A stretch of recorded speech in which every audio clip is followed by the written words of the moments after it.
अस्सलामु अलैकुम वरहमतुल्लाहि वबरकातुहू। मैं आपका भाई आरिफ रहमान, आप देख रहे हैं ए रहमान ऑफिशियल्स। तो नाज़रीन किराम, आज जो मैं आपके सामने मुद्दा रखने वाला हूँ वो आसाम के इलेक्शन के सिलसिले में, और वहाँ पर जो पार्टियाँ हैं अपने जनसभा को संबोधित करते हैं, क्या क्या वादे दिए जा रहे हैं, किए जा रहे हैं। तो आप जुड़े रहिए। पहली बार आए हमारे वीडियो में तो सब्सक्राइब कर लीजिए, बेल आइकन पर क्लिक कर दीजिए ताकि हमारी हर वीडियो सबसे पहले आपको मिल जाया करे। तो चलते हैं खबरों की। आसाम के डिब्रूगढ़ इलाके में पानीपुरा, जहां पर एक जनसभा को संबोधित करते हुए कांग्रेस के सीनियर लीडर या पूर्व जनरल सेक्रेटरी कांग्रेस के राहुल गांधी जी, भाई राहुल गांधी ने संबोधित करते हुए लोगों से कहा है कि हम आसाम के लोगों की परेशानी को समझ सकते हैं और उनके साथ जो परेशानियां हैं हम उसको अच्छी तरह से बहाल भी कर सकते हैं, खत्म भी कर सकते हैं। अगर हमारी सरकार आती है तो हम उनके साथ जो उनकी परेशानी है, सिटीजनशिप अमेंडमेंट बिल जो CAA, इसको हम लागू नहीं होने देंगे, हमारी गारंटी। और ऐसे में 5 लाख रोजगार मुहैया करेंगे, जो लोगों को, जो बेरोजगार लोग हैं उनको रोजगार देंगे। ये हमारी जिम्मेदारी है, आसाम के लोगों को तरक्की देना, उन्नयन में बढ़ावा देना और अच्छी स्थिति में लाकर खड़ा करना, ये हमारी जिम्मेदारी है। और उन्होंने कहा है कि CAA हम लागू होने नहीं देंगे, इसकी पक्की गारंटी है। और ये भी उन्होंने कहा है कि भारतीय जनता पार्टी ने जो पिछले इलेक्शनों में वादा किया था कि चाय वालों को, कि वहाँ चाय के बागात हैं वहां पर काम करने वालों को 365 रुपये देने का वादा किया था, सरकार भारतीय जनता पार्टी उसको नहीं दी और दे रही है 167 रुपये। तो हमारा यह भी वादा है कि हम 365 ही देंगे। और जो मैं घोषणाएं कर रहा हूं, ये हमारे घरों में बैठकर हमने नहीं बनाई, यहां हमने लोकल लोगों के सामने बात को रखी और उनके मशवरे और बातचीत से तय हुआ है। अगर हमारी सरकार आती है तो इन सब चीजों को हम लागू करेंगे और CAA को खत्म करेंगे, लागू होने नहीं देंगे और लोगों को रोजगार देंगे। और सबसे बड़ी बात यह है कि हर आसाम के नागरिकों को, आसाम वासियों को 200 यूनिट बिजली फ्री में दी जाएंगी, 200 यूनिट बिजली फ्री में दी जाएंगी और 2000 रुपये लोगों को जो मजबूर, मोहताज है और अन्य इस स्कीमों में जो आते हैं उसको दिया जाएगा, उसको भी लागू किया जाएगा। 2000 रुपये का ये भी लागू किया जाएगा। तो आसाम में जिस वक्त हवा है वो भारतीय जनता पार्टी का किला उखड़ता दिख रहा है और वहां पर भारतीय जनता पार्टी अपने हथकंडे लगा रही है, पर लगता है कि शायद ये हथकंडा काम ना आए।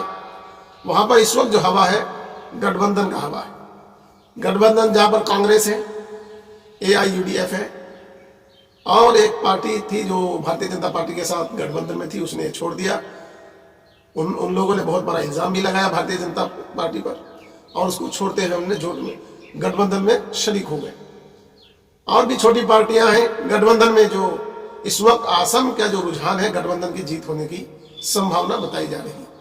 वहां पर अनकरीब ही इलेक्शन मतदान होना है और वहां पर जो संख्या बताई जा रही है गठबंधन की जीत होने की संभावना बताई जा रही है और लोग बड़े उत्साह नजर आ रहे हैं।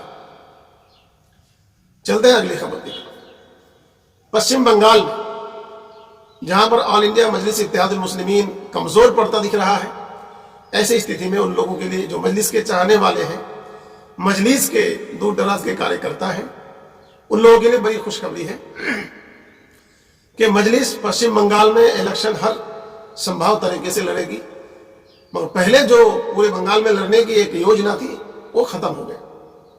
उसका सबसे बड़ा कारण है पूरे भारत में जगह जगह पर इलेक्शन हो रहा है और मजलिस अन्य जगहों में भी काम कर रही है, जिनमें से जहां कहीं कहीं पर इलेक्शन हो चुका है, जैसे गुजरात वहां पर हो चुका है और वहां पर उसने 24 सीटें जीती है। गोंधरा म्यूनिसिपल कॉर्पोरेशन को कब्जा किया, जो गोधरा में भारतीय जनता पार्टी का ही रहा है।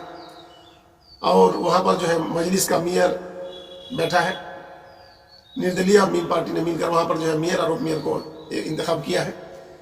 और जो लोग मीम पार्टी को बीजेपी की बी टीम कहते हैं उन लोगों के मुंह पर तमाचा मारा है। ऐसे में वहाँ इलेक्शन हो गया और आंध्र प्रदेश में भी हो गया, तमिलनाडु में चल रहा है जोर शोर के साथ, वहाँ पर भी कैंडिडेट का घोषणा कर चुकी है मजलिस और वहाँ पर दमखम लगा रही है। और बंगाल में अभी जिन इलाकों में मजलिस इलेक्शन लड़ेगी वहाँ 7वें और 8वें चरण में लड़ेगी और अभी टाइम है, लंबा वक्त है, इसलिए अभी वहाँ पर जुटे हुए हैं। और लगभग 25 से 27 मार्च को पश्चिम बंगाल में मजलिस अपने कैंडिडेट का घोषणा करेगी और कितने सीटों पर लड़ेगी इसकी भी घोषणा करेगी। तो मैं आपके सामने उन बातों को रख रहा हूँ जिसको बेसब्री से मीम के चाहने वालों को इंतजार था। तो मीम जो ये चुनाव लड़ेगी, अपने कैंडिडेट उतारेगी, तो सबसे पहले उत्तर दिनाजपुर में उतारेगी जो सीमांचल इलाके से सटे हुए हैं, तो उत्तर दिनाजपुर में उतारेगी, मालदा में अपना कैंडिडेट उतारेगी, मुर्शिदाबाद में अपने कैंडिडेट उतारेगी, हावड़ा में उतारेगी और हुगली में उतारेगी, नदिया में भी उतार सकती है। तो लगभग मुर्शिदाबाद में 13 कैंडिडेट उतारने की संभावना बताई जा रही है। जो मिली जानकारी के अनुसार मैं आपको बता रहा हूं कि 20 से 25 सीटों पर लड़ सकती है या ज्यादा भी हो सकता है, इससे कम भी हो सकता है, फाइनल नहीं है। ये जो आशंकाएं हैं उस हिसाब से मैं आपके सामने बता रहा हूं। पर चुनाव मजलिस हर हाल में बंगाल विधानसभा चुनाव लड़ेगी, ये तो फुल और फाइनल। तो जो लोग ये हवा चला रहे हैं और गलत हवा को फैला रहे हैं कि मीम उखड़ चुका है, किला टूट चुका है, इलेक्शन नहीं लड़ेगी, तो वो गलत है।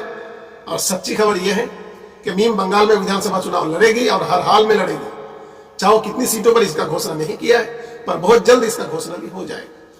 तो आप हमारे चैनल पर पहली बार आ रहे हैं, जुड़े हुए आप हमारे साथ, अगर सब्सक्राइब नहीं किया है तो कर लीजिए और बेल आइकन पर क्लिक कर दीजिए। लाइक शेयर तो बनता है, इसलिए लाइक शेयर कर दीजिए ताकि ज्यादा से ज्यादा लोगों तक जानकारी पहुंचे।